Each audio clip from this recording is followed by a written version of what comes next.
আমি কিন্তু আপনার উত্তরের অপেক্ষায় আছি। জানেন, আমি সবসময় আপনার মতো একটা মেয়েকে বিয়ে করতে চেয়েছি।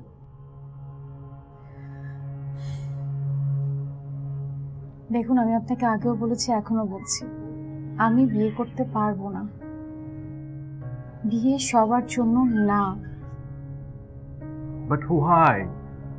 আচ্ছা ঠিক আছে, ধরে নিলাম যে আমাকে আপনার পছন্দ হয়নি, নাই হতে পারে, বাট এর জন্য আপনি বিয়ে করবেন না? বিয়ে কেন করবেন না আপনি? সত্যটা না অনেক নির্মম। না, সত্য সবসময় সুন্দর, আর সুন্দর সবসময় সত্য। সব সত্য সুন্দর হয় না, কিছু কিছু সত্য আছে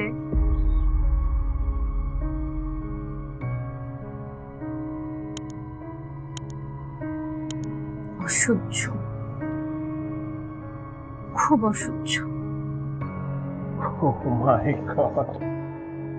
ওকে ফাইন, আমি এমন কোনো সত্য শুনতে চাই না যেটা আমাকে হার্ট করবে। আমার কাছে অসহ্য লাগবে।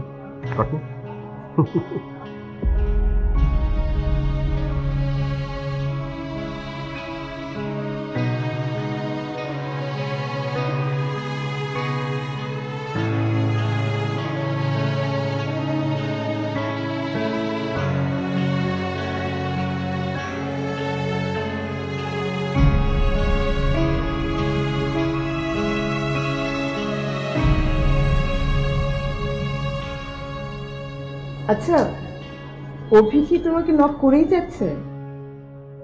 তুমি কি এটা নিয়ে কিছু ভেবেছো? আন্টি, আপনি কি ওনাকে আমার জীবনের সবচেয়ে খারাপ ঘটনাটা বলেছেন? তোমার মাথাটা একেবারে নষ্ট হয়ে যায়নি তো? কি বলছো এসব? এগুলো কাউকে বলা যায়? তুমি এসব একদম ভুলে যাও তো, একদম ভুলে যাও। কিন্তু আন্টি, আমি তো চাইলেও আমার এই অতীতটাকে ভুলে যেতে পারতেছি না। তুমি এসব নিয়ে আর ভাববে না, শুধু মনে রাখবে এই কথাটা তুমি আর কাউকে বলবে না কখনো। মনে থাকবে?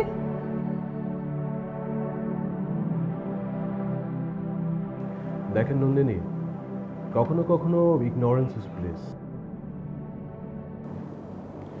হ্যাঁ, জীবনে সত্যের প্রয়োজন আছে, কিন্তু একজন মানুষের যে সব সত্য জানতে হবে এমন তো কোনো কথা নেই। দেখেন, আমি আপনার কোনো কথাই শুনতে চাই না। আমি আপনাকে ভালোবাসি, আর এই মুহূর্তে এর চেয়ে বড় সত্য আমার জানা নেই। সব ঠিক আছে, কিন্তু এই সত্যিটা আপনার জানতে হবে। কি বলবেন আপনি? বলেন, কি বলবেন আপনি?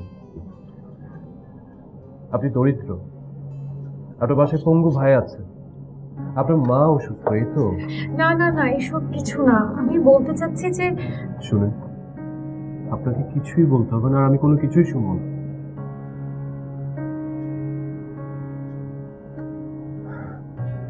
রবি ম্যাডাম আমাকে সব বলেছে।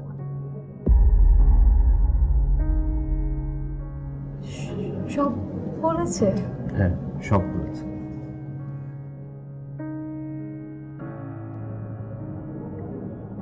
প্লিজ নন্দিনী, আমি আপনি থেকে তুমিতে নামতে চাই।